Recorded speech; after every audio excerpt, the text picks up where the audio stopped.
I see that people worry a lot about who's smarter, who's gifted, and so on. For example, what measures a person's intelligence is the IQ test. It's the K-test, it's what's scientifically validated, right?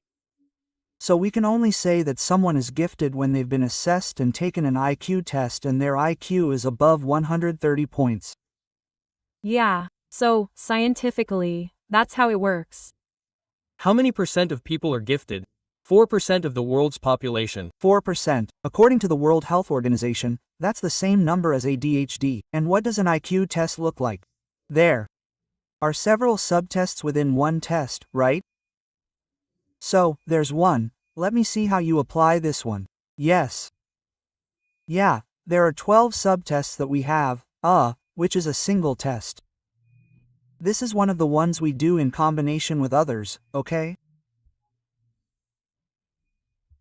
And then you'll measure logical reasoning ability, verbal reasoning, reasoning speed, reasoning flexibility. What else?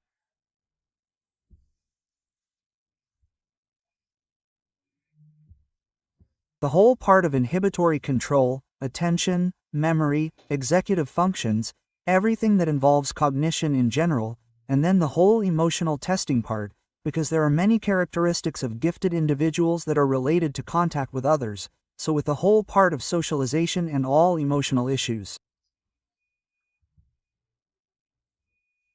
So, it's a series of tests that are done. So we call it a complete neuropsychological evaluation. Not general knowledge stuff, it's kind of logical. One of the subtests is information, it's called the test. And then there are general knowledge questions, but it's a subtest. The rest are all more focused on comprehension, understanding, logical reasoning, spatial reasoning. So no, there's only one test, and the sequence is quite different. No, there's not a single one that says it, and have. You ever evaluated someone who said they're gifted? Wow, a lot of people. And usually, people are happy that the person has advanced, super gifted. Look, the higher the IQ, the more issues a person usually has regarding socialization. So, what happens a lot is like, but are you sure? Because I thought I was autistic. My wife is sure I'm autistic, so it's better to reconsider because then people tend to doubt it when, like, it's a very high IQ, so they have some difficulty socializing. Have you ever watched The Big Bang Theory? Yes, do. You remember Sheldon? Sheldon is the main character. He's the skinny one. Remember him? He has a lot of autistic traits, right? So, as you watch the series, he has a lot of difficulty relating to people. But he's not autistic, right? Like, if he isn't, he's super gifted on one level. They estimate his IQ to be 156, right? I think they talk about it throughout the series, if I'm not mistaken. So you see, it's a very high K, right? Like 156, the maximum is 160. So it's like he's at such a high limit. And you see that the others he lives with, you know, he has 2 friends and there's Leonard who lives with him. Leonard is a gifted student who studies at Caltech, who has a PhD, and he's much more sociable than Sheldon, because Sheldon has a very high IQ. So this happens a lot. People with a very high IQ tend to have greater difficulty socializing. Like being more shy. Yeah, actually, what happens is that they have a neurotypical brain. So, the exchange with a neurotypical person is different. And I'll use an example from the series here to illustrate that it's quite easy. So, when they meet Penai, they walk in, he turns to her, Leonardo turns to Penai and says, "Tell me about yourself." Then she turns and says, "Oh, I'm Penai, I'm 20-something years old, and I'm a Sagittarius, which is already a lot more information than you should know." And then he turns to her and says, "A lot more information, really, because you're part of a large part of society that believes that the position of the sun and moon at your birth somehow influences your personality." Like, do you understand how they exchange them? Quote, "It's totally incoherent, right?" And he's making an observation, right? He's saying, "I don't believe that. I don't know how you can believe it, because it's something that's unlikely." Quote, Uh-huh. but the way to put it is like this, like, in Oppenheimer, we also have a very strong question in the film, which is when the journalist comes to him and says, oh, why don't you use X element to create the atomic bomb? He sees it and says, oh, why don't we also sell sand in the desert, right? How effective is it? Like, so they have a social graces. You know. Which seems arrogant. But he's not acting arrogant. And comes across as kind of direct. So, like, this whole thing we have in our society of not being too, oh, no, let's get straight to the point, let's go slowly, is to flirt with the girl before asking her to go to the motel and I don't know what, for them it kind of doesn't make much sense, you know? So they are more literal, so they have some questions. So this happens a lot. On the other hand, when someone comes in thinking they have ADHD and they end up with an IQ of 120, they're very happy. So, there are these two, it gives them relief. They say, oh, great, my inattention is just linked to the fact that I have a slightly above average intelligence, and that's fine, that's great. So, that happens, the person becomes happy. But that's what I'm telling you, the higher the IQ, the harder it is. So, recently, I took on a patient with a 150, and he's still arguing with me about being autistic, or not, or that I made a mistake. And then I said, no, I've already given you all the tests, there's no I don't know what. So, man, tell my wife that she said she's going to divorce me because she's sure I'm autistic and all that. I don't know what. But that's exactly why, right? He has a difficult social skills. So, it must be bad for the guy who takes the IQ test and is sure he has the Q. It's Happened too. And then when he goes to see the test, he has a low Q, right? yeah, and then the person cries, gets really bad. It's the worst of all, okay? I think it's worse, because after I started talking about giftedness on the internet, a lot of people started looking for me because they identify with the cuts and say, man, I saw you talking, I think I have this, I really identify with it, I don't know what, I want to take the IQ test. And then the person tells you a whole story about, oh, I've always been above average, but I'm not, I always got good grades and never studied, I don't know what, no. So they have this whole convincing history there to believe they meet the condition.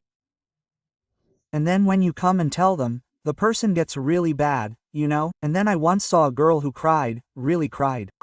She cried, man, right away there's nothing loud about it. Yeah, she cried. She said, it wasn't bad, okay? It wasn't low. It just wasn't a considered one. And then she said, I already knew. I already realized you wrote it wrong there. No, I Wrote, onion with an S. I said just the opposite, right? I said, look, there are a series of issues that come with high IQ, which aren't very positive either.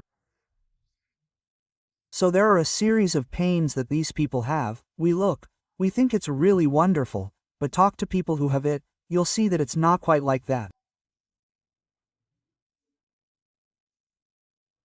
There are a lot of people, there's a cut of mine that's very viral about giftedness. You go into the comments, there are a lot of people saying, I would give anything to not have autism. I'd rather be normal. I'd trade my Q, my 130 for ADHD.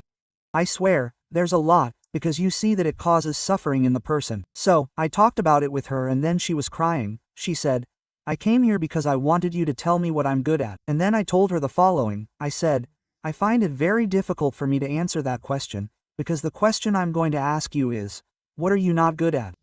You're good at everything. Is everything okay with you? Your memory is great. Your attention is great. Your reasoning is great. Your IQ is average. Quote, so I think it's not what you're good at everything. And then it improved like that, you know? Like, but it was a difficult feedback. Damn, man. And, for example, for those people who have a very high IQ, they're doing well in life, like, generally, because you have to have. I imagine you have a high IQ, but you need to know how to use it to your advantage, in the sense that you don't, for example, have a high IQ, not necessarily, you'll be good at sports, for example, because there are multiple intelligences, right? Some people are good at math, but not great. This Gardner theory, it's not a scientifically accepted theory. I'm not saying it isn't like that, I'm saying it's not scientifically accepted, okay? So we have an intelligence factor that is total, right? And when we talk about a high IQ, we're talking about the total, okay? If things change in the future and we measure musical intelligence within an IQ test, maybe. today, it's not like that. Oh, okay. What happens to the super data? They're good at everything. So, they're good at everything. If a guy decides he's going to be a jitsu fighter in 2 years, sometimes he'll get a brown belt, a yellow belt, whatever. Is that Really how it is? Because their learning is very fast, very fast. So, it's that guy who joined the company to serve coffee, and in 4 years he was elected. Then you say, man, wow, what do you mean? Look, they learn very quickly, especially when they're interested. It Depends on. the interest, but it's not a guarantee of success, right? There are people who aren't successful, that's true. Do I have contact with these people? I don't. Why? Because the people who come to my office are people who can afford a private neuropsychological evaluation. So, they're people who are typically, well, not super rich, but they're people who are, at a different level of the population. Definitely. If we go to communities throughout Brazil, we'll find gifted people. Definitely. So, the people I work with, right? The people who come to the office, usually are usually doing well in their careers. That doesn't mean they'll all be successful. But when they have some kind of interest, the learning is even greater, it's much easier, so they succeed.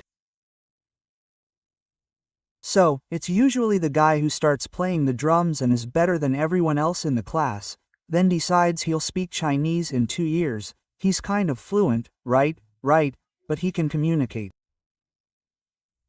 in whatever he focuses on, and they do very well. But again, there are some who get lost, often having difficulty with multiple interests. So, I like everything, and then I don't know exactly what I want, so I keep jumping from one thing to another, and that ends up getting in the way of IQ. So, it's also something we have to look at and stay focused on, right? There has to be a direction, which is exactly what you said. And another relationship with self-IQ is that it's a factor associated with longevity. So, people with high IQs live longer. Wow, they have fewer illnesses. That's crazy. It's Scientifically proven. So, these are people who get sick less and have longer lives. Wow, the human guy is a special category, huh? Besides being smarter, he gets sick less, man. Yeah, they have a better immune system, and they're not satisfied, you know? Just look in the comments on Nathalie's videos. Yeah, they don't, but that's why. It's because if you say we're sadder, we don't fly. Yeah, I Get it. I understand the crises, your crises. Okay.